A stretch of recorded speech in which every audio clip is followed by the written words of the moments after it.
Summit, we'll be addressing a critical question. Why does the Farm Bill matter? We're thrilled to have Jonathan Coppess from the University of Illinois with us today, who has not only helped craft a Farm Bill, but also written not one, but two definitive books on how they work. In this session, he'll provide a deep dive into the mechanics of farm policy and discuss potential changes that could benefit Illinois farmers moving forward. Jonathan is also the 2024 recipient of our Champion of the Year Award from the Illinois Soybean Association. Please join me in welcoming Jonathan Coppess.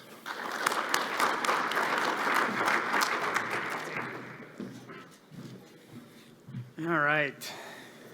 Hopefully not everybody runs for the door too quickly, and given the topic we're about to discuss. So thank you, Andrew, for the introduction. And I do want to just start by saying thanks again to the Illinois Soybean Association for that award last year. That was wonderful. Made a tough year a little bit better, given the, no farm bill for a second year in a row. So I do greatly appreciate it, and I hope I don't have to give it back after this discussion. So I just want you to know that there was a challenge laid down. I won't say by who, but I was challenged to just not give you the same old song and dance routine, but see if we can't provoke a little bit of thinking. See if we can't stir it up a little bit and ask some tough questions and see where that might help push us in terms of the Farm Bill, in terms of farm policy, particularly from soybeans perspective and Illinois soybeans perspective. So if you know me at all, you know I'm a bit of a contrarian. I come from a long line of contrarian people. And so when I'm challenged to do that, of course, I'm going to do my best to see if I can't stir it up a little bit. So to make sure that we're all energetic, let me warn you that this is for the purposes of provoking thought. And in particular, how do we rethink about farm policy and the Farm Bill given where things are? So the title of this is, does the Farm Bill matter? But I actually think all of you probably have this question in your head right now, which is, does it? Does it even matter? Okay, let's talk about this a little bit. Now, before we do, I want to kind of clear the elephant out of the room, or the most recent elephant out of the room. There's a lot of questions and concerns about funding, about what the new administration is doing in terms of freezing funding and whatnot. You can see the headlines there on the screen in front of you. We're not going to get into that. In fact, we're going to set that elephant aside for now and just focus in on kind of Farm Bill world, which is its own special little world in many ways. And so we'll hold to that. But obviously, I think we all know that given this change and what we're seeing, a lot of this is subject to change in ways that maybe we are not currently anticipating. But we'll set that aside and we'll get into the Farm Bill. So I want you to look at this for a minute. This is recent payment experience in agriculture under farm policy between two things. The red parts of the bars are the authorized farm programs, ARC and PLC. The yellow bars are ad hoc, supplemental, or something else. In other words, the red is the Farm Bill. The yellow, gold, whatever it is that non-Farm Bill spending that's come out. So if we go all the way back, 96 is when we decoupled things. We know that. 2002, soybeans were added into the programs in the 2002 Farm Bill. It's the first time you got the base acres. That's not the first time there's soybean assistance, but that's the first base acre for soybeans in 2002. Of course, quickly thereafter, we get the RFS. And that, as we all know, the Renewable Fuel Standards made many changes in the ag market, particularly the demand driver for corn and the acreage competition around that. So we get a big change. Then we get the 2008 Farm Bill, nothing to speak too much about. Now we come into the most recent, the 2014 Farm Bill, ending direct payments, moving us into the current ARC PLC, agricultural risk coverage, price loss coverage decision system, and then the 2018 Farm Bill. And as you can see, since that 2018 Farm Bill, including 2018 and the market facilitation program payments and the last trade conflict under the first Trump administration, we have seen an absolute reversal of what we would think about in our sort of standard mindset frame of reference for farm policy. With high crop prices in recent years, all farm program payments have basically tapered off. In place of that, we are seeing massive amounts of ad hoc assistance. Now, yes, we had trade wars in 2018 and 2019 was questionable. We had the coronavirus, of course, which upended everything and resulted in what has to date been the single largest amount of payments ever made. And then we've got sort of the tail of that, where we've continued some version of ad hoc assistance. And then the far one on the far side of that that's kind of patterned is what is coming, projected to happen for next year, which would be the 2024 program payments. Nothing. We expect really next to nothing out of ARC and PLC. But as you all know, at the end of the last Congress in December, they enacted a $30.1 billion ad hoc assistance to farmers. About 21 of that goes out because of the hurricanes and other natural disasters, but 10 of it was slotted just for what they were calling economic assistance.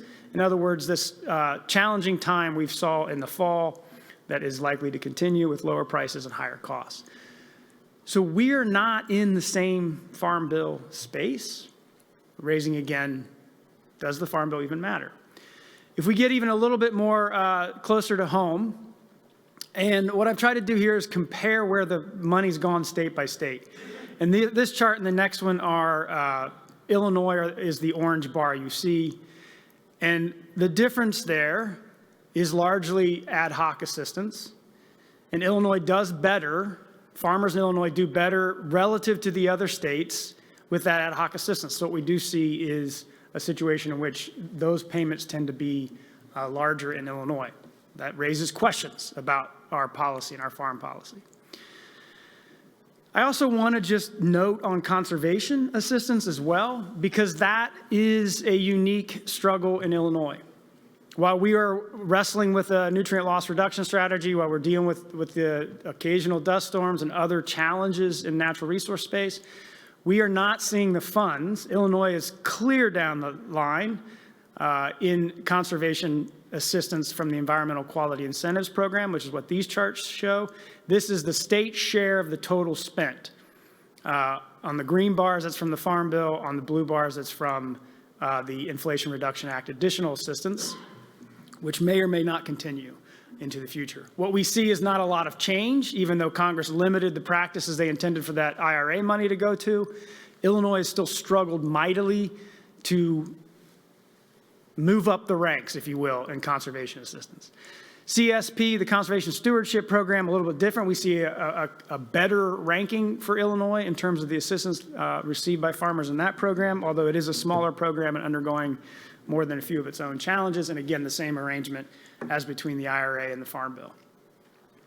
And last but not least, I just want to note the Conservation Reserve Program, where Illinois is the second highest recipient of rental assistance through CRP, but it's a far smaller amount of acreage. So what we see in the continuous practices of CRP, Conservation Reserve Program, on higher value ground is doing that. And so Iowa and Illinois lead the way.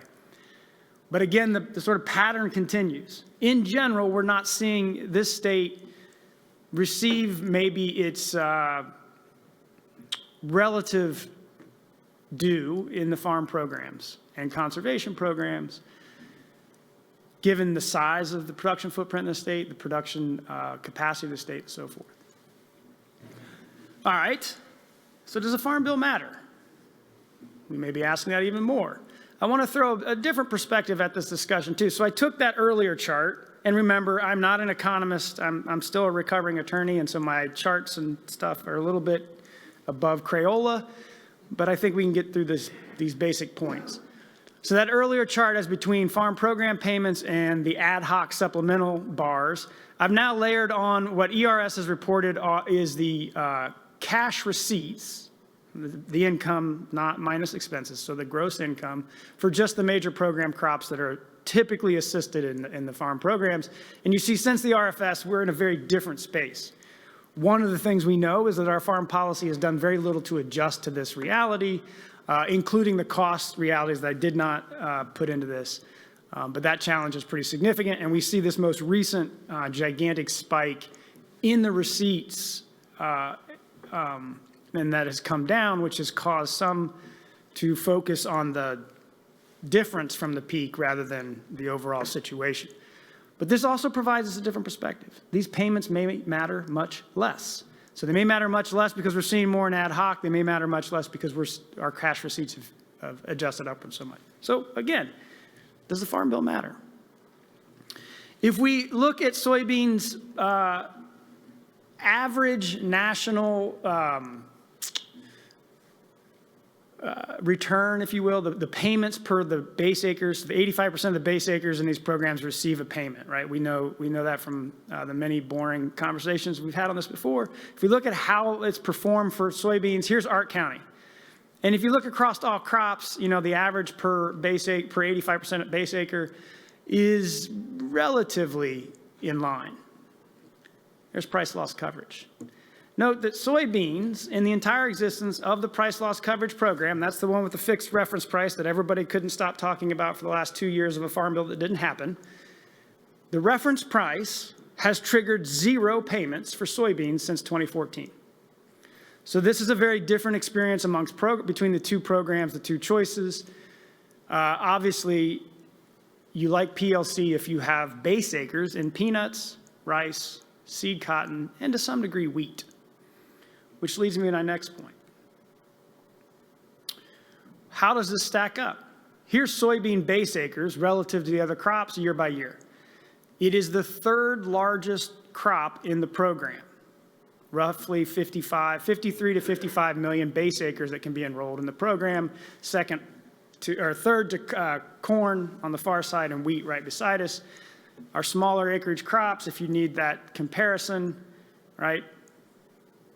The smallest acreage in the program get the biggest payments from the program.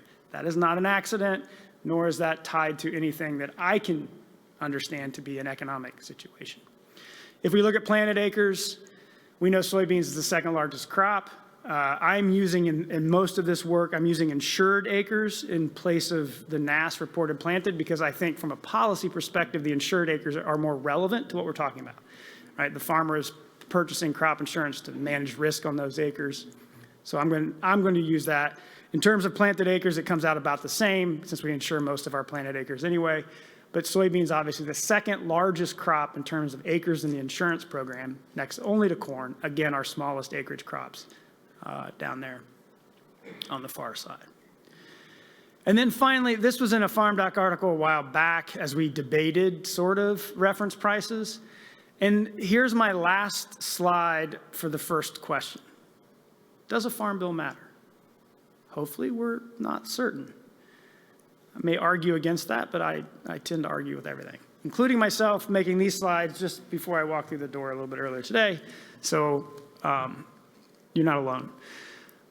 What I want you to summarize, or what I want you to take away from the summary of this is one of the big challenges we see in our policy. And we see this complaint. There was a hearing before the House Ag Committee today. We dumped another $10 billion in additional economic ad hoc assistance at the end of the year, largely admitting, as much as you can admit something like this, admitting that the current design of these programs is not working. Something isn't working. Now, we may blame not getting a new farm bill. We may blame not getting higher reference prices. But I think we're actually missing that point in that argument because here's the challenge. In 1996, we decoupled payments from planted acres for very good reasons, right? We don't want a federal payment to encourage or influence the planting decision for the farmer. We started that decoupled policy in 1996, largely built around trade issues and concerns, but also the practical concerns we'd seen since the 70s that you peg that price at the wrong place, or markets go completely opposite of what you think. It's fixed in the statute for 5 years. It's really hard to change it. We may influence what the farmer decides to plant, and we didn't want that. So we decoupled it. However, that also means we've decoupled the payment from what is actually at risk on the farm, obviously as compared to crop insurance, which means this might be a design we have a lot of questions about. Is it even relevant to farmers when we're paying you potential payments for crops you don't grow? It's a tough issue that we're not working out in this. I think we also have to acknowledge the delayed nature of these payments. In order to get a payment under PLC or ARC, you have to wait out the 12-month marketing year, which for the 2024 crop began in September. So it'll be next August before we can even begin calculating what the national marketing year average price point is to determine whether we trigger payments. And then Congress, to save money back in 2008, pushed it back into October in what was called a timing shift to avoid paying in the last of the fiscal year. So we had a new fiscal year, we pushed that back out. That makes perfect sense if you're a staff person trying to game out the Congressional Budget Office scoring challenges you face. It makes, I gotta believe, 0 sense to anybody in this room. So we're delaying payments, they're decoupled, we're moving further and further away from risk and relevancy to the farmer in the way the policy is designed and operated. And finally, as I pointed out, and as I get yelled at by some of our friends in other parts of the country for ever making this point, there are vast disparities in how this is designed. The reference prices are not in balance amongst commodities and regions and farmers. And those vast disparities play out in the way payments happen, and that has implications. All right. Now, wait a minute, you might say to yourself. What is he doing? He's supposed to tell us that a farm bill matters. Yeah. Like I said, I'm a difficult person to deal with. Maybe we're looking at this all wrong. Maybe you're thinking to yourself, now, wait a minute. Is really the whole point of this to see how much more payments, how much more cash we can get out of the Federal Treasury and the Commodity Credit Corporation? Is that really what makes it matter? Is scoring against somebody else and my baseline increased and theirs didn't, or I increased more? Maybe, maybe not. What if we're looking at it wrong? And here's where I'm going to get in trouble. And I realize that they're recording me and I'm probably going to get myself in trouble with this part of it, so forgive me. What if, in fact, it isn't a game of how much more you can get out of this, but a legitimate concern, particularly for farmers in this state, that the way this is designed could be doing you harm or could be counter to your interests as farmers in a competitive marketplace. So here's a map we put out a while back as we started a series talking about the soybean saga, and I'm behind on getting some additional updates to that. I will eventually get those out. But this is from an earlier article on Farm Doc Daily, and what this map shows you, and I know it's kind of hard to see the counties, but what we're seeing here is the darker purple is the higher the planted acres of soybeans are to base acres of soybeans in that county. So not a surprise. We plant a whole lot more soybeans than we have, but we can see where that's concentrated, where those differences are concentrated.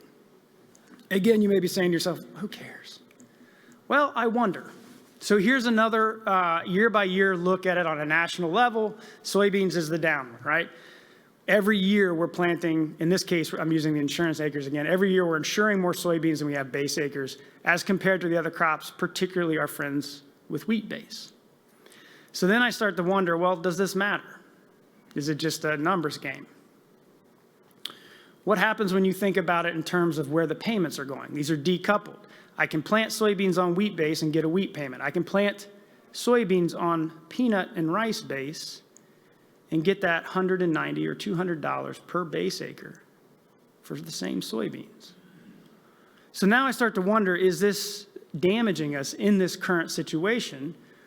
Or if not damage, if that takes it too far, is this something we should be concerned about? Does this change our perspective on whether a farm bill matters if this is the scenario in a competitive marketplace in which we are putting millions of acres, potentially, of soybeans in the ground subsidized by other base?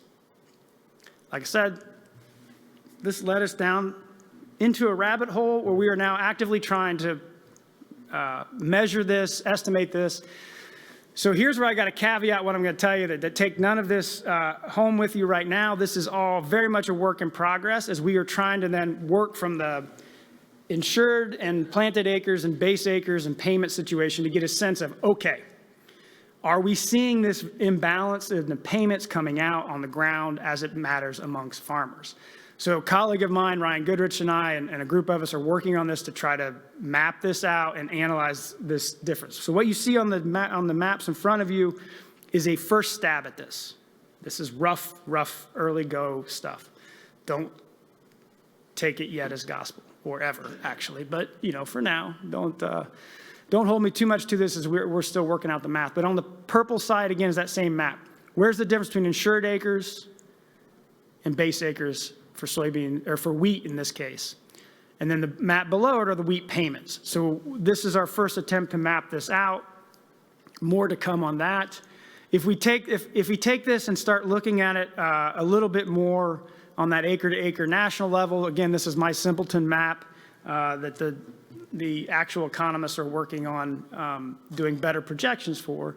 But I find it interesting that since 2018, that would be when seed cotton went back into the program, the base acres enrolled for soybeans have come down relative, so we're back in a lower base acre place. And again, the difference there on the from the green bar to the line is that difference with insured. So year over year, same thing. We're fewer acres than insured. So what's the cost of that?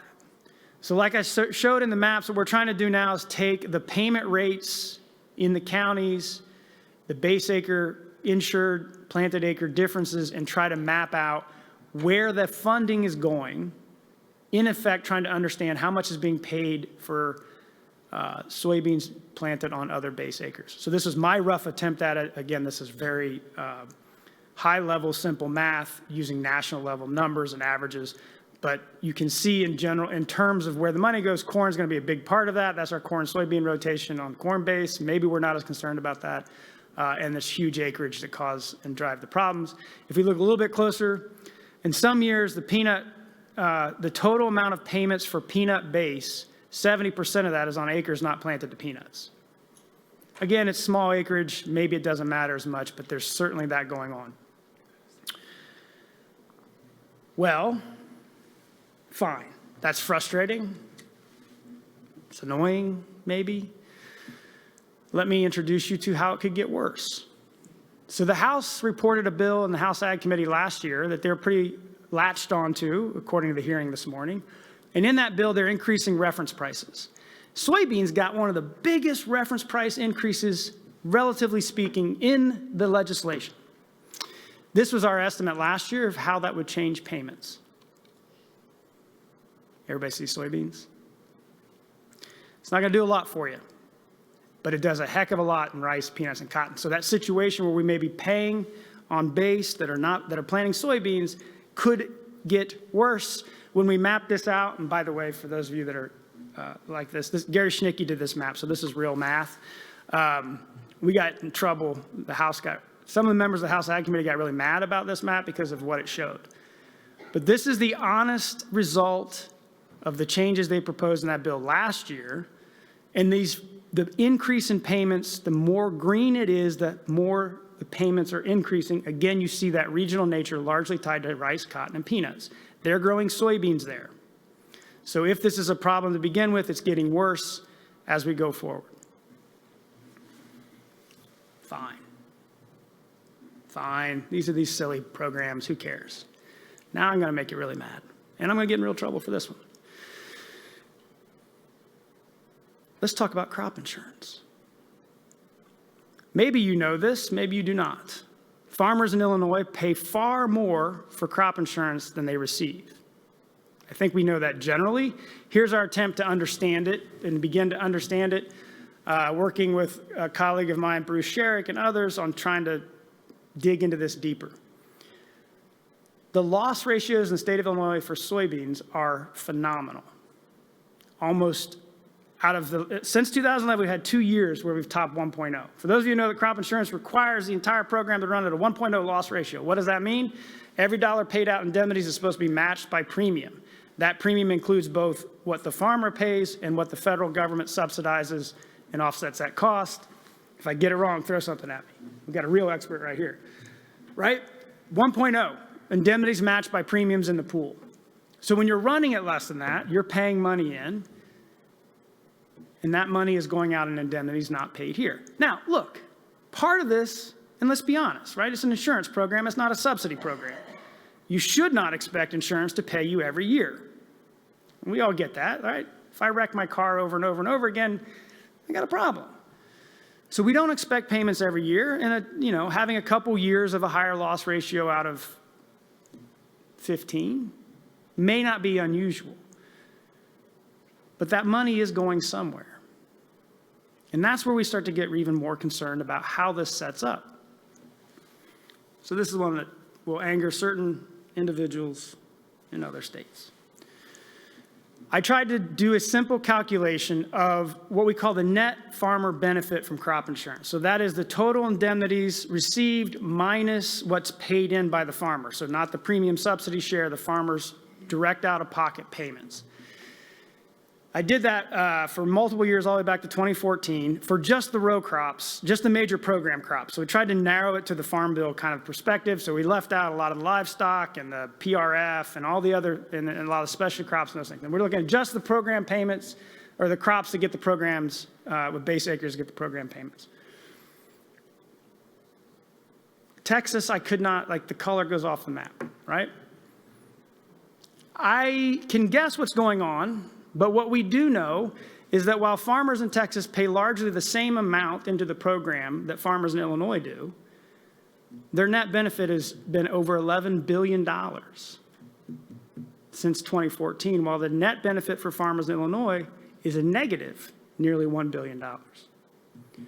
This is me working through the math. So again, you know, we need to take a deeper dive into this, but this begins to work us through this question.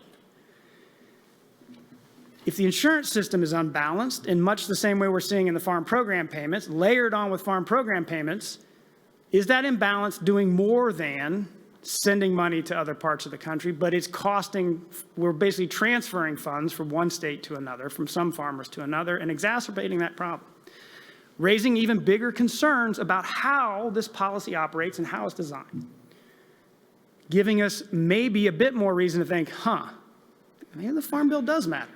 Because the way Congress is going to make any changes to this is through a Farm Bill. No offense to the Risk Management Agency, but their ability to re-rate or change premiums is limited by statute and has been fairly non-existent for some time in a substantive way, particularly for soybeans in this state. And of course, if you lower premiums here, you probably got to raise them somewhere else. And where you raise them, they're likely to be in those states. And those states are going to go and talk to their members of Congress. And so it's a very complicated process. But I think you have a legitimate argument to say, wait a minute, this may not be fair or even reasonable. Maybe we can live with some unfairness, but some things we cannot. So a Farm Bill may very much matter in terms of working with Congress to say we have got to figure out what's going on in places like Texas and with this insurance rating and premium cost system. Because at some point, it seems way out of whack. And I will tell you, the longer this goes, the more difficult this begins to be to change. It's already well past due, and it gets harder and harder to change it. And that's not all. Because I don't want us to just look at one program or one area. I want to also look at conservation. So here's my attempt to chart out the Environmental Quality Incentives Program and where the money has gone for conservation practices. And roughly 18% of that is going into irrigation. Do we know where we irrigate? So we're spending large amounts of conservation dollars, some years $400 million out of the EQIP program, which, by the way, is capped at $2 billion. So that means every dollar spent on one practice can't be spent on anything else, like nutrient loss reduction versus irrigation. If we're paying conservation dollars in some of these states where irrigation and water law makes it more complicated, are we getting the best investment out of that? And are we spending money in places where not only we're not getting a good investment, but we are taking what could be invested in something like a nutrient loss reduction strategy? So this adds to our concern. Okay, now I've done it. I've gone too far, right? Everybody's shifting their seats. They're going to throw something at me. You're thinking, well, okay, but maybe we shouldn't rock the boat. Maybe he's just crazy and we should let that go. Let me make an argument for you. Okay, you don't have to rock a boat. But let's think about something. Let me introduce you to an old friend of ours, Mr. James Madison, largely considered the author of the Constitution. I know those words are very small on the screen. I'm sorry. It's from a Farm Doc article as well. Mr. James Madison was former president, former Secretary of State, but he was also the leading author of the Constitution of the United States. Okay? Madison is interesting because of the way he viewed government. We can argue, we can have a lot of problems with Madison if we want, but his political theory as embedded in the design of the government in the Constitution, the three branches, Congress, executive, judiciary, is fascinating. I encourage students, and they all roll their eyes, and just like you'll roll your eyes at me, but I encourage them to read the Federalist Papers and go back and nerd out a bit on the Constitution. So we're going to nerd out briefly on the Constitution. Because I want you to think about this not as rocking the boat, but think about this in terms of what politics and policymaking really is. So Madison talked about factions. This whole thing is built around factions and how factions will, they're inevitable. They're sown in the nature of man, right? Liberty is to faction what air is to fire. There's no way around it. Factions form. You are a faction. Whether you're soybeans in general or Illinois soybeans more specifically, you are a faction. The most important words Madison wrote about his design of Congress, I think, in the Federalist Papers is that first line. What did he design? He designed a system in which he believed that ambition was to be made to counteract ambition. It's a system of competition. It's going to replace any sense of our expectation that people in government will be angels and will always do the right thing, or that there can be any way to control somebody. Instead, what it is the ambition of interests will check each other as they compete for the outcomes. So it's not rocking the boat. This is the whole point, right? The whole point of this system is to get competition amongst interests for the outcomes. We presume that the best outcomes in public policy for the general public happen when interests compete, not when one group gets their way all the time. We presume that's how it's supposed to work, a pluralistic competition for the outcomes in government. So here's a little recent snapshot of that competition. As prices fell this fall, we had all this concern about lower prices, hurricanes, and lo and behold, we get the $10 billion in economic disaster assistance at the end of the year. Did all prices fall the same? Doesn't look like it. Notice anything in the way the prices are calculated? Two crops, once again, come out with a better payment rate relative to everybody else. You know their names, it's peanuts and rice. How's this competition going? And how do we view our role? All right, here's my pep talk. Everybody get ready for this. Fired up, right? In case you need any reminders, Illinois is number one. Illinois is number one. Most acres in soybeans, largest production of soybeans in this country. You are the biggest player in the soybean faction in this country. You should have an outsized voice. What matters in Illinois should matter to the rest, not just members of Illinois, but everybody with soybeans. And what matters to soybeans is a big deal because you're the second largest crop in the country. It's not rocking the boat. It's competition. Healthy, productive competition. And it's important. And it matters. It matters in your pocketbook. So I encourage you to use that voice to make certain that you're competing for better policy outcomes. Not just for soybeans, but overall. What you fight for soybeans may improve the policy across the board because of the footprint that you have as an organization. So let me do a couple quick sum-ups, and then I know we can, Andrew, we're going to take questions or comments, complaints, concerns. Keep the cussing to a minimum. I think it's all being recorded. And I've done that. Notice I haven't said a single cuss word yet. So we took another look at the House proposal from last year and tried to rerun it against what we think the most recent projected prices might be. And so that's what these charts are. One of our colleagues, PhD student Enrique Monaco, is building this model, has built this model, and we're refining it and trying to get it out and into the world so people can use this and see it. But here's a first run at what the new payment rates would look like, or on average for 24 and 25, given where we think prices are. So just a snapshot. Again, this is the same story you've seen throughout. It's unbalanced. And if it's unbalanced in the payment rates, right, it's unbalanced where the benefits flow in the countryside, in the counties. Nothing new to that, but we are continuing to dig into it. All right, so how do we win, right? You're the biggest soybean state in the country. Soybeans is the second biggest crop. It matters. We have issues. We have legitimate concerns about the way these policies are operating on the ground and what they mean for you as farmers. Not in the baseline game and the CBO discussions, but what it means when money is transferred in this way. All right, how do you win? I would argue you need good public policy ideas. You need innovation. You need creativity. You need reality.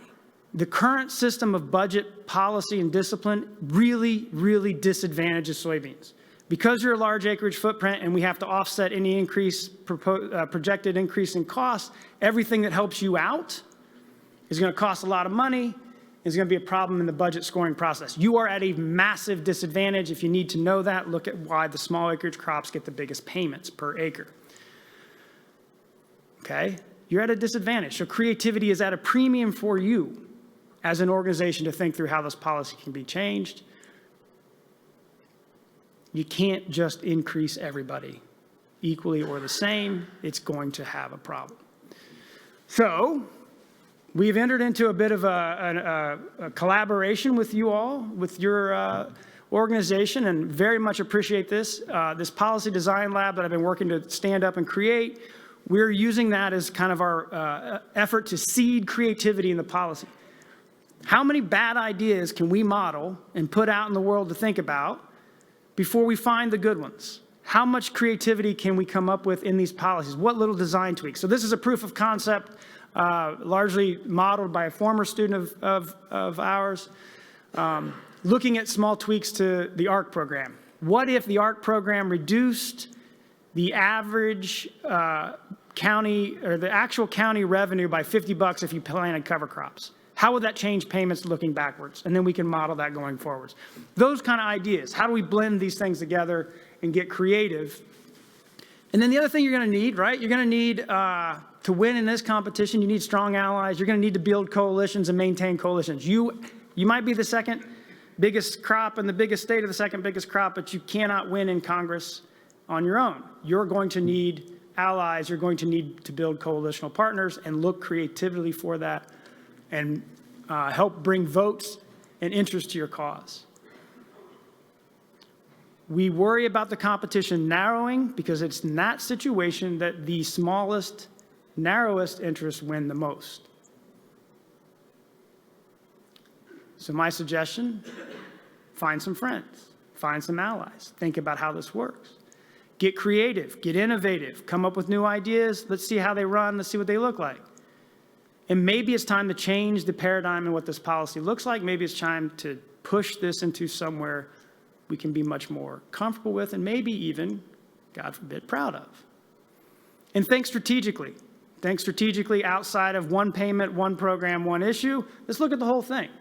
Do we need to reconsider the rating system? Do we need to reconsider premium subsidies? At the same time, we need to reconsider farm program payments, decoupled design, fixed prices, the one-size-fits-all mess that we see every time we put up one of these maps. How does conservation fit into this? It's oversubscribed, it's overburdened. It doesn't seem to deliver the benefits here for the need for things like nutrient loss reduction in a state with 22 million acres planted. And it's never going to in this budget situation. So how do we get creative and bring conservation in this? Maybe we encourage farmers who are innovating with a better payment or a better crop insurance rating or something, right? These things can work together. They do not have to be siloed and one ignoring the other, and that strategy will help inform across all of those. So I encourage us to think creatively, particularly around what I think in conservation is to start thinking about the risk for the farmer who is adopting and managing conservation, and how do the program payments or the assistant change around that. And again, just a reminder, this is ARC PLC, ARC County Blue, PLC Red, Conservation Green, Net Farmer Benefit, and Crop Insurance, right? These all go to farmers. They're all available to be worked on. In the joyful mess of a farm bill, Andrew gave me some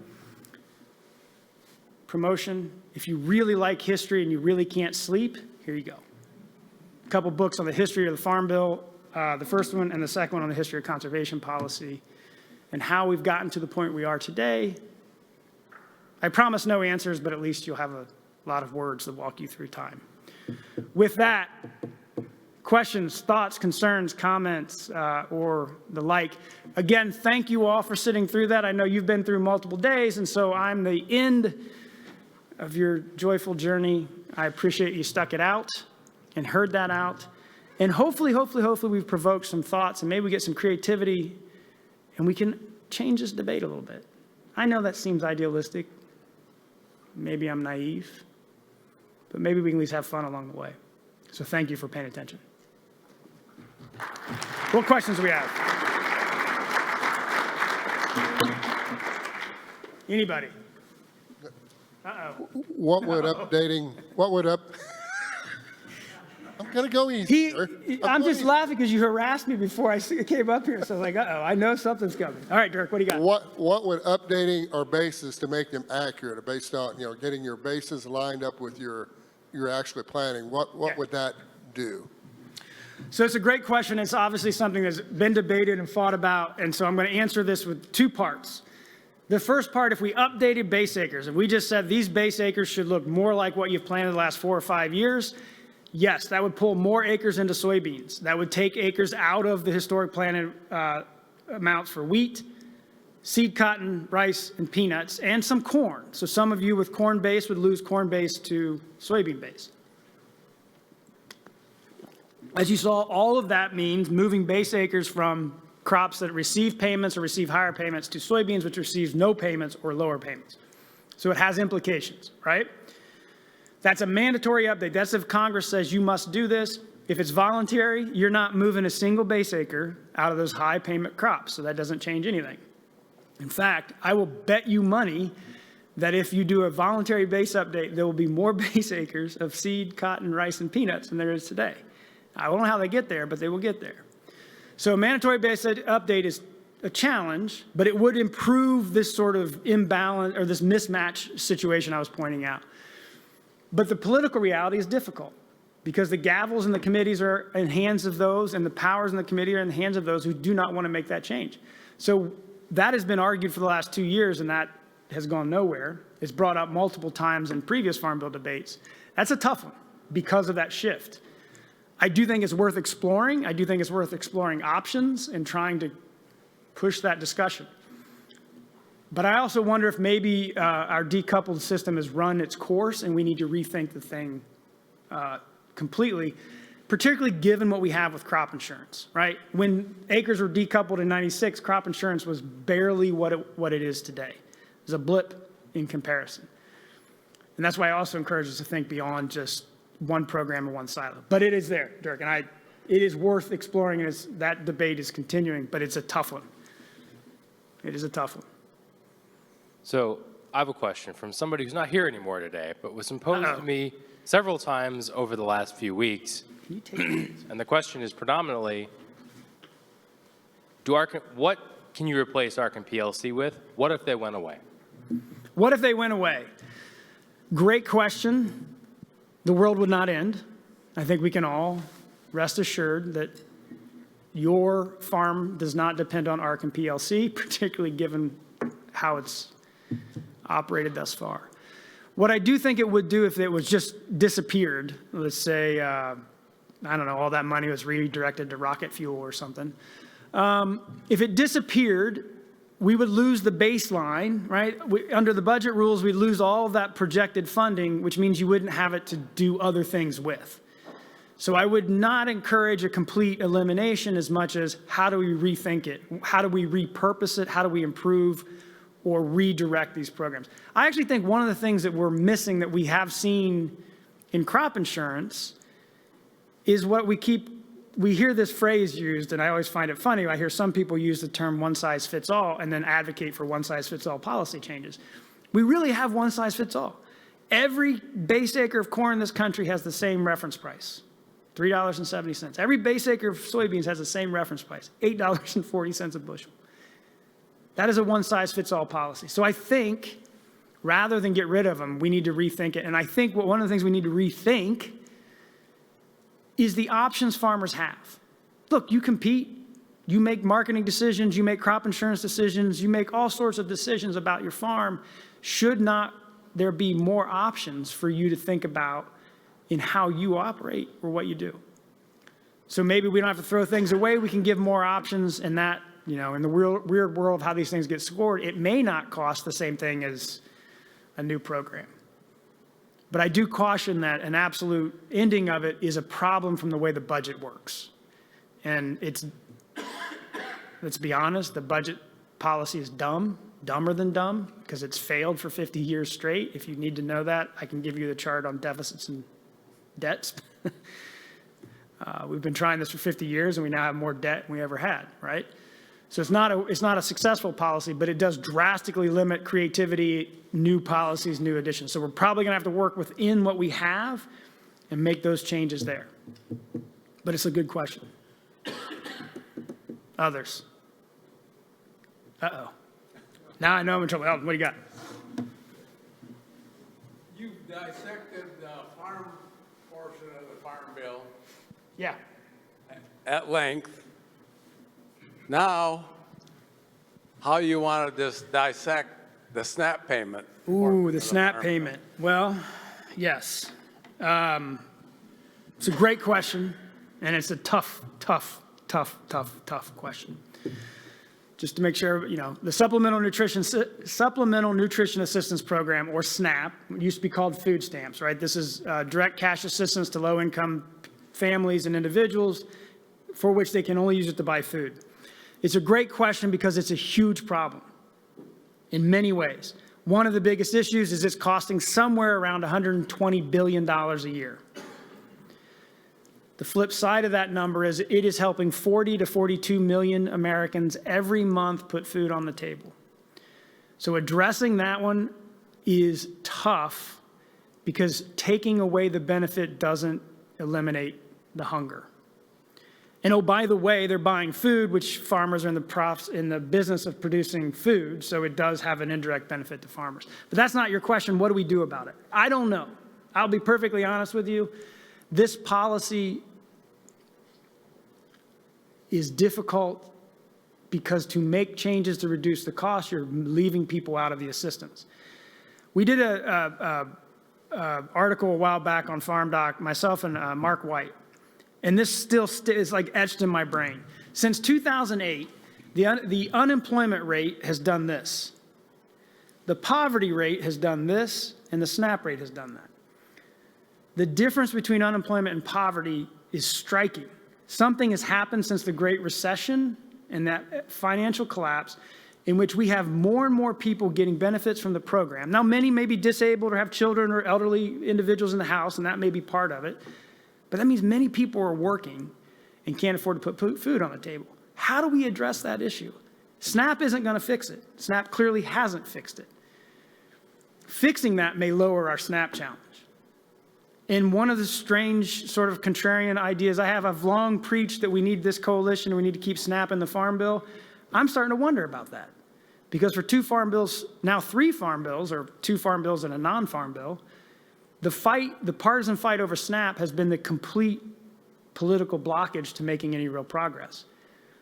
So I don't know what that answer is, and I'm the last or near the last person to ask on what to do about that program. But I think we got to address some of the issues around poverty and food insecurity to address the SNAP issue, not the other way around. And that's the tougher question. And my guess is that's not what we're going to see in this administration or this Congress. I'm guessing we're going to see a massive cut in SNAP in a reconciliation bill, and then what's left of the Farm Bill then has to figure out its own path, and that's going to be a different challenge. But I'm kind of pessimistic, so maybe that won't happen. I saw a hand just come up. Yes, sir. Thanks for that. I did not address SNAP. I focused on the audience, but it's a great question. Well, thank you. Thank you for your excellent presentation. You're too kind. The big thing I learned, the big contrast between rice and peanuts, they got so much money, and compared with the soybean, we are minimal. So what's the reason they got so much more for the peanuts and the rice that we can learn that get more money for soybean? That's a great question, right? How do they pull this off? Now, because I see Andrew in the back of the room, I'm tempted to say, well, they just have such great lobbyists. Their government relations people are just, honestly, my argument, and this, this is my argument. It's largely a byproduct, whether intended or not, of this budget discipline mess. So in the same way we talk about SNAP, right? SNAP covers 40+ million people every month. Far, far fewer receive farm assistance. But in the budget, we see $120 billion. In the same way, these budget gimmicks, really, this attempt to discipline the budget, allows the smallest acreage crops. So I once worked on the Hill. I've talked to interest groups many times. I will tell you they're not more effective. They're not bigger. It's just a lot easier. Remember how I said soybeans are at a disadvantage? They're the second largest crop. Everything you do to improve the level of payments to soybeans is magnified over nearly 80 million acres if you went to planted acres and boosted the payments for soybeans. In the program, rice has 4 million acres. Soybeans has 2 million acres. So we, Congress, interest, can jack up the payments on small acres, and when they score out what it costs, it doesn't cost anything. Or it costs something, but it's much smaller. And so there's an advantage under these rules that I think, where it disadvantages soybeans, it advantages those crops. And they're regionally isolated, right? So members of Congress from those states and regions have that interest, is a predominant interest. So if I'm in Arkansas, Arkansas produces the most rice, long grain rice, and I think medium grain rice. And so Chairman John Bozeman from Arkansas, right, represents them. And so in the competition, they've got some really loud, important voices. So it's a combination of those things. But all of that is easier because the scoring mechanisms focus on the top line numbers. And so small acreage crops have an advantage. That's why you all, sorry, the competition isn't fair for you in that sense. Because under the baseline, you've got 80 million acres of planted soybeans to deal with. So, even I can do the math. If you raise it $1 for 80 million, that's 80 million a year, scored over 10 years is 800 million, right? Do the math right? 0, 0, yeah. 2 million, right? It's 2 million is 20 million. It's just very tilted towards those smaller crops. And that can get into a whole philosophical debate about the budget screwing up the Madisonian design for competition, but I will spare you that. Students, get that joyful discussion. Good question. What else? So I've got a question for you, Jonathan. Oh, no. So yes, sir. in the latest House proposal that passed out of the House Ag Committee, they use CCC funds to raise reference prices on commodities. And as we know, those CCC funds have been the funds that have been used for ad hoc assistance. And your chart showed that, over the years, Illinois has received more payments in the ad hoc assistance when we've needed them than we have through the Farm Bill. Yes. So if, most of the commodity groups are asking for reference price increases, so it's more, those reference prices look more like what we have for our commodities today. Yeah. So is the cost of using those CCC funds worth what we're asking for? Man, that's a great question. An absolutely great question. And I do not have a great answer because in the Congressional Budget Office score, so just so everybody knows, absolutely correct, that one of the ways the House attempted to pay for the additional cost, right? So under budget rules, if you increase the projected cost of something, you have to offset it by cutting something else. The House included language that would limit, that was argued for and purportedly intended to limit the Secretary's use of the Commodity Credit Corporation, which is about a $30 billion a year credit line at USDA. We make farm program payments out of it, but they created the MFP program, Market Facilitation Program, out of it, and other ad hoc assistance. So it's a line of credit at USDA, and so they thought, well, we'll limit the Secretary's ability to use that. CBO should give us savings. It cost over $40 billion to increase reference prices. The savings that CBO gave them was about $3.6 billion. So it doesn't work the way they designed it. The more important part of your question, though, I think, is, and if I'm wrong, please correct me, but what you're really asking is that trade-off worth it? Absolutely not for soybeans. Because what we've seen under these ad hoc programs is they're paying on planted acres. That's why Illinois does better in an ad hoc program than it does in ARC or PLC. Because those payment rates are made on the actual planted acres, therefore, what you're planting on your farm is getting the payment. So we see Illinois and Iowa do much better in those programs. So if you limited that, if your trade-off is to limit the Secretary's authority. Now, one of the reasons I sort of dance on this a little bit is because the language doesn't work the way they wanted it, at least the way CBO reads it. It doesn't actually limit the Secretary's authority in CBO's eyes. We'll set that aside as an academic argument for nerds like me.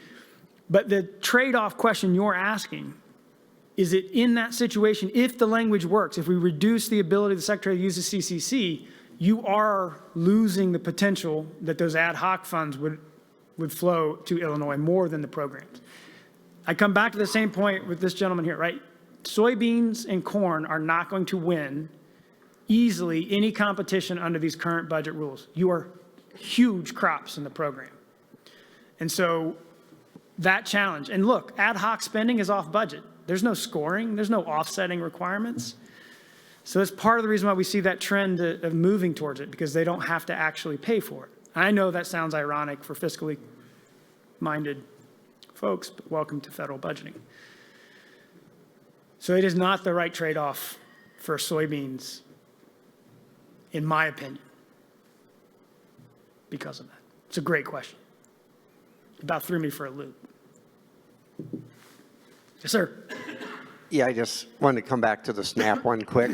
So, you said it's for 40 million people needing food, which could be true. But my thing is I look back past, 15, 20 years, and the cost is just going to skyrocket. Yes. And my wife's a school teacher.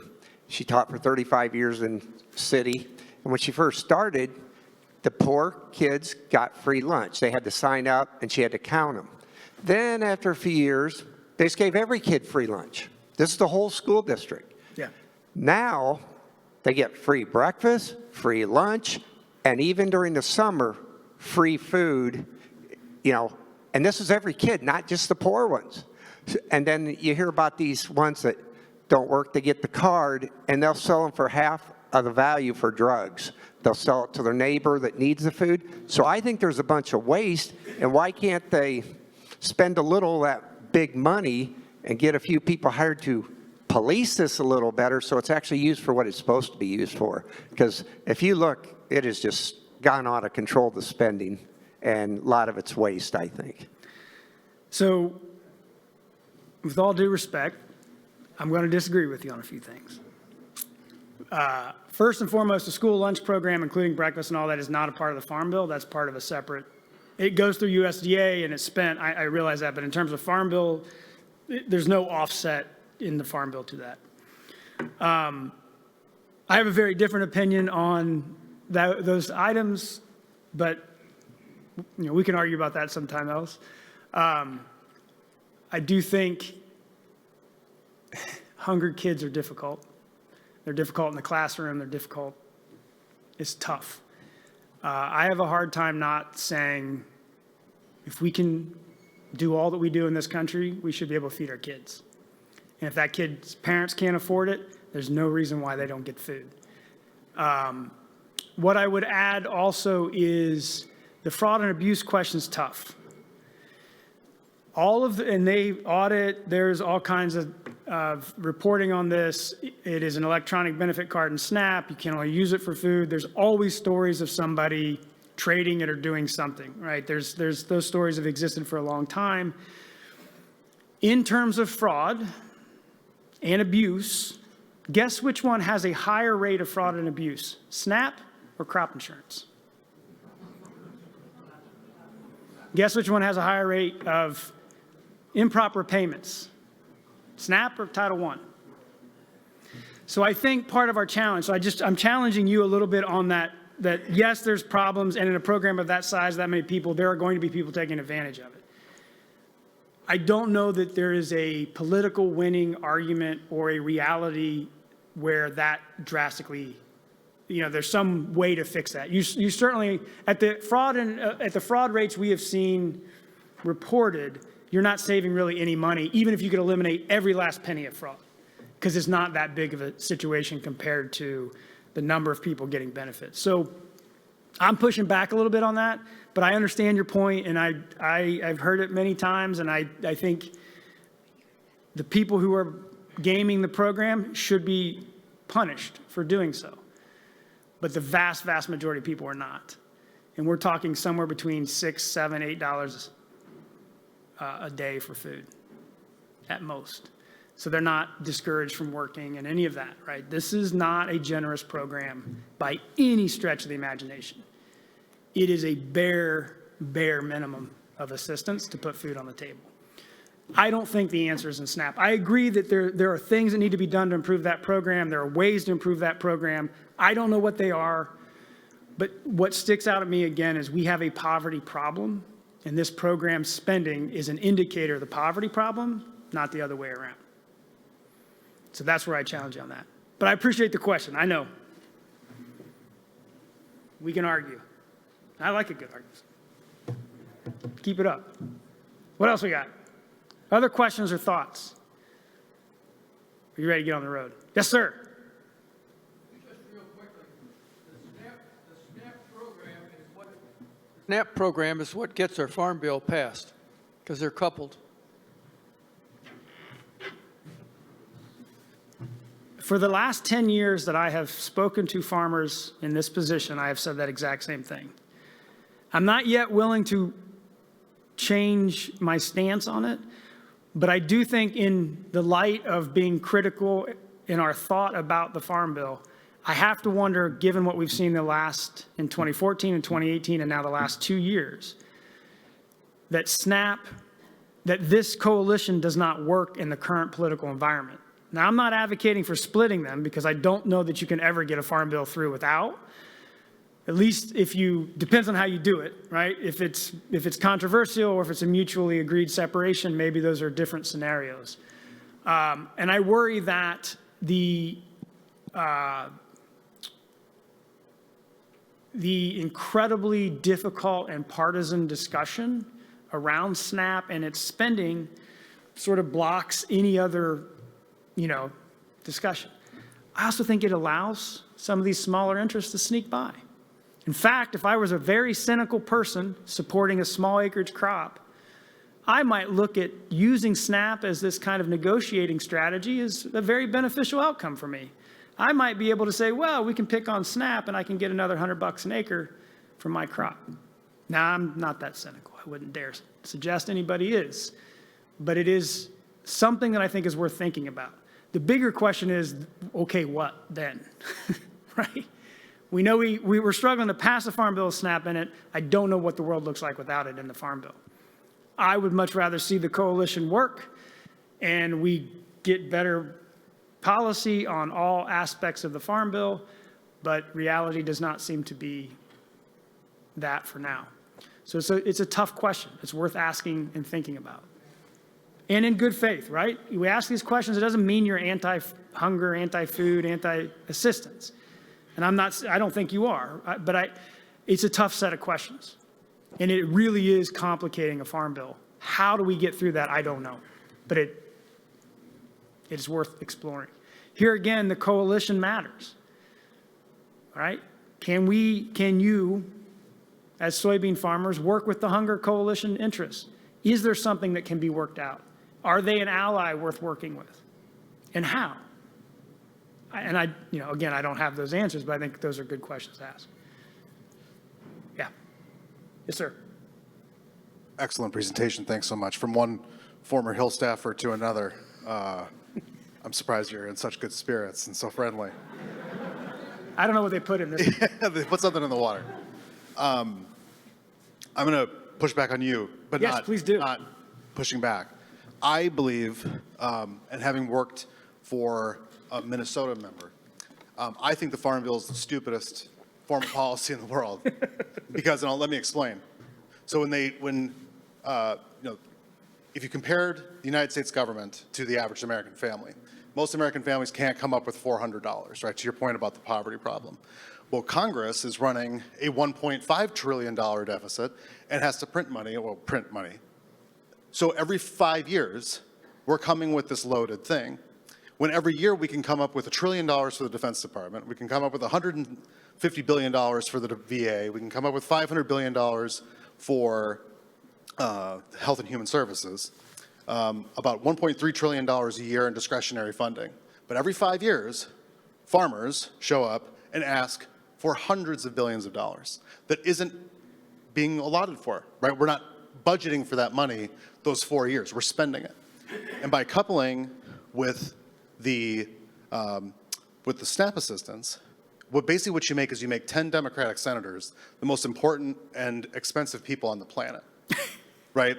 The SNAP benefits are more than the Farm Bill and have for I believe the last 3. So there's less farm in the Farm Bill. And how on earth this is a question, I promise, but how on earth is a functioning agriculture system not in our national security interest? It's far greater of a national security interest than SNAP benefits, quite frankly. And so why, I would love to hear your opinion. Why on earth would you maintain that coupling? To me, it's actually one of the most detrimental policy decisions, because what happens, because I've been through these Farm Bill debates, is you get, big city liberals that want to tell farmers how to farm their fields or not to grow crops at all. They are allowed to deny that there's an entire industry of millions of people worth trillions of dollars. And so by coupling the Farm Bill with SNAP benefits, it's hurt farmers historically, and it's put us on a weaker footing. And now we're seeing the Trump administration slashing and burning, right, at all levels of the federal government. So there's waste and fraud and abuse, sure, right? But to your point, I think that's exactly right. The SNAP fraud is very small. Yeah. It's the overall line item. So why don't we shift to an annual Farm Bill that goes with USDA appropriations, right? Like so many other things. Anyways, thank you. Oh, so you and I, we should probably go around the corner and hit the bar. So I want to challenge a couple of, I'm going to start by challenging a couple of the assumptions you lay down. And the first one is this more farm in the Farm Bill, which I've heard a lot of lately. And if you look at the numbers, well, let me answer to it. If you look at the numbers, there is not less farm in the Farm Bill, although the payment programs have decreased based on the way they're designed because of high crop prices. So there's not less. In fact, crop insurance is growing to over $120 billion in a 10-year score. More importantly, increases in the individual programs because of what happens doesn't offset. The offset happens in the CBO scoring mess, which I know you know, but so just because SNAP goes up, it doesn't mean it takes away from farm. There's actually no interaction between the two programs in terms of spending. So if SNAP goes up, farm program payments or crop insurance nor conservation get cut because of that. It's only the decision of Congress that gets scored in that way that you have to deal with. You're asking a bigger, yeah. And the other assumption I wanted to challenge is SNAP benefits are roughly the same or roughly proportional everywhere. It's not a big city program. It is an unfortunate reality. In fact, an increasingly difficult reality that many small rural communities have a lot of deep poverty and a lot of people that need food assistance. There's just fewer of them. So it shows up in Chicago because everything shows up because it's 7 million people. So I do challenge that as well. But that's not answering the question. The real question is, why are we doing this? Historically, we do this for the coalition to get the votes. Because farm districts have become fewer and fewer as more and more people have left farming, it's harder and harder and harder to find those votes in Congress to move legislation. The annual one I chuckled at because we haven't done an annual appropriations bill in I don't know how long now, so that doesn't seem to be working either.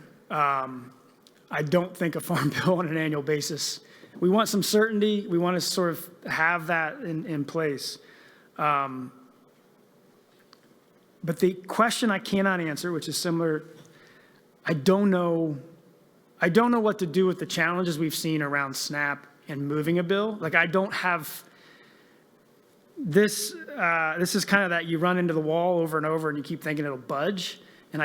But I don't know what to do. Like, I don't know what the answer is, because we cannot, from a foreign policy perspective, the votes are not going to show up without SNAP, particularly if it's done in a way that's very controversial and we now have opposition. So if you took those, what you call the 10 most expensive senators, and turned them against you, then you really got nothing. If there's a mutual revision to this operation, that's a different question. But again, I don't know what the vote counts look like. And I hate to sound that cynical, this is all about counting votes in Congress, but look, you and I both, like, you can have the greatest idea in the world. If you can't get 218 in the House and 60 in the Senate, it's a great idea to you, and it goes nowhere. And so it is a challenge.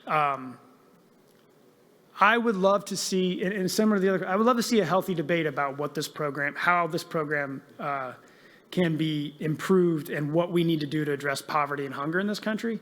Because I do think that is a problem that we brush over way too easily in these political debates. And I also would challenge, while food and farming are national security issues, I think we've seen throughout history and even in recent times, the fastest path to chaos and collapse in a society is a breadline. If people cannot eat,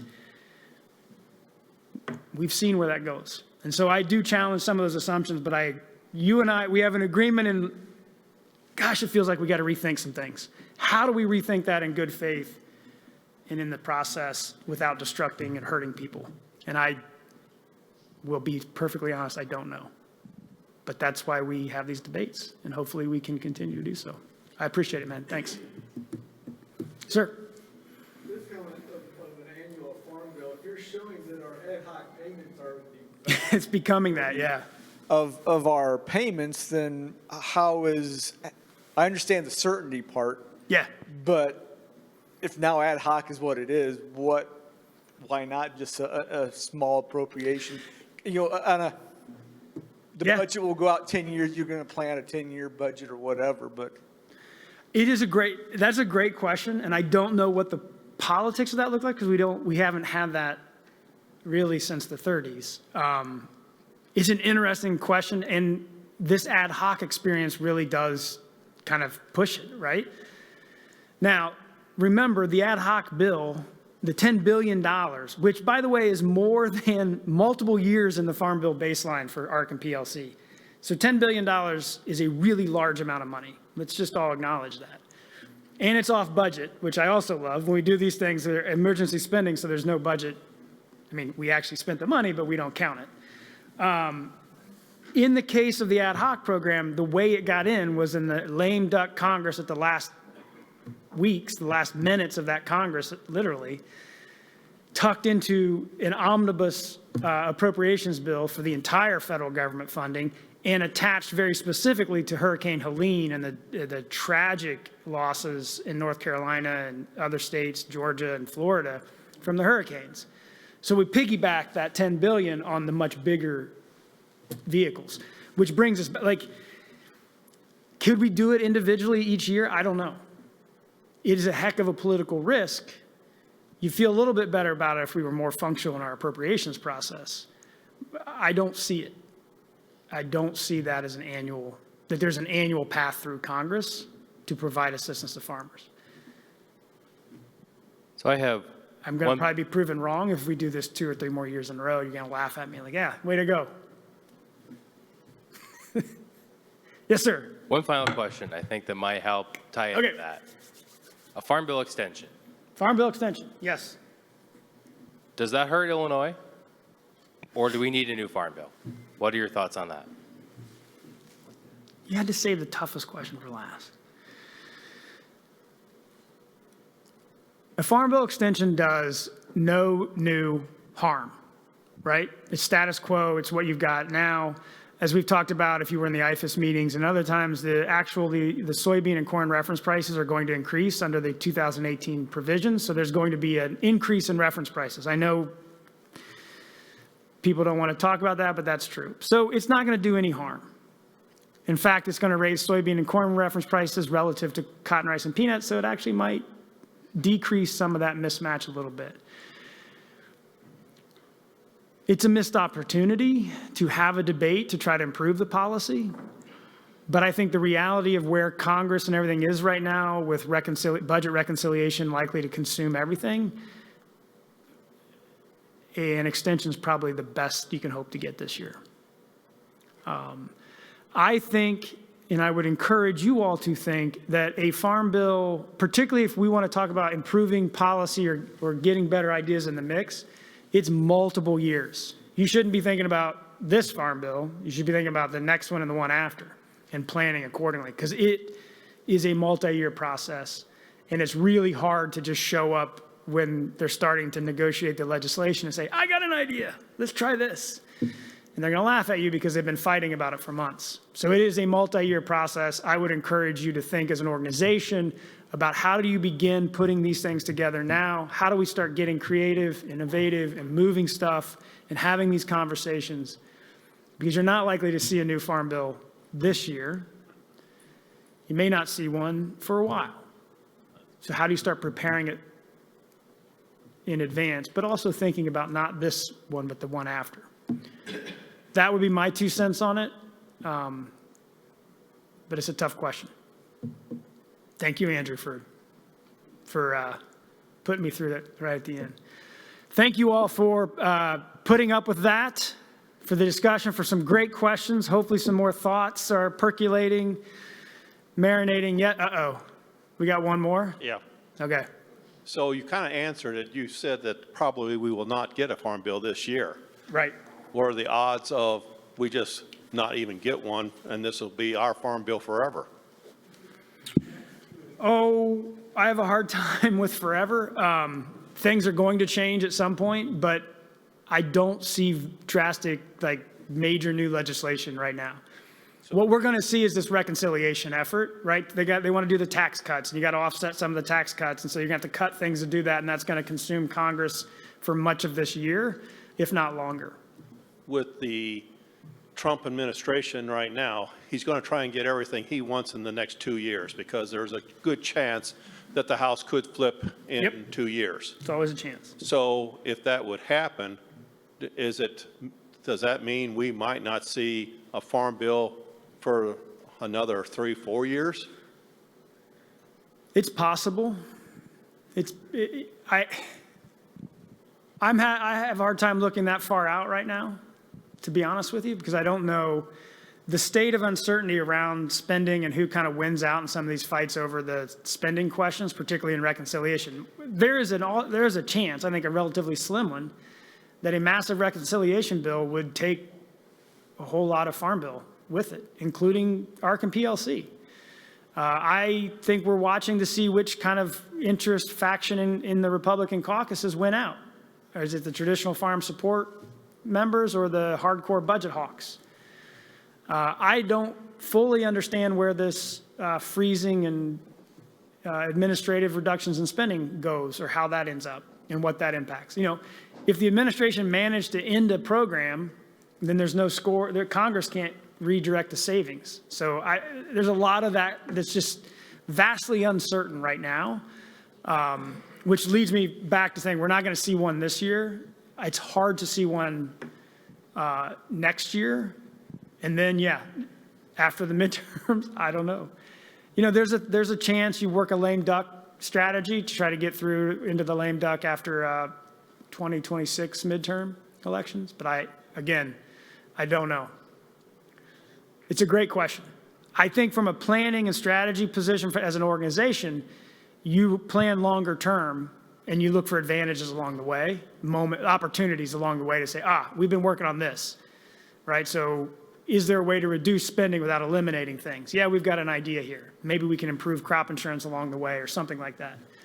So you want to be constantly working on it, even if we don't know when we're going to do it. Great questions. Thank you all again. Get out of here and enjoy the weather. Thank you so much to the organization, to your leadership. and to the boss. Here he is.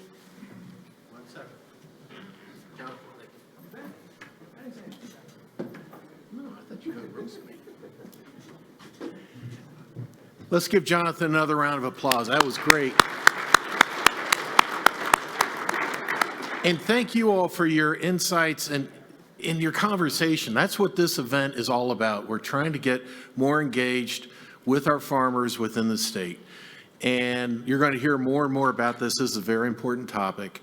But, thank you each and every one of you for your engagement and, being here over the past 2 days. This kind of knowledge helps us be a better organization for you.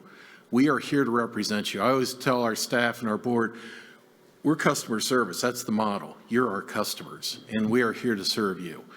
And so this is very important for us to hear this, and we appreciate all the engagement.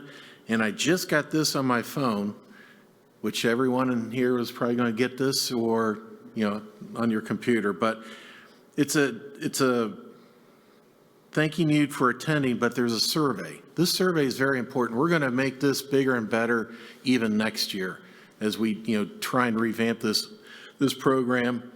We had over 300 people registered for the past 2 days. We had a great event last night, and really just appreciate everybody's time and involvement. So with that, thank you very much, and safe travels home.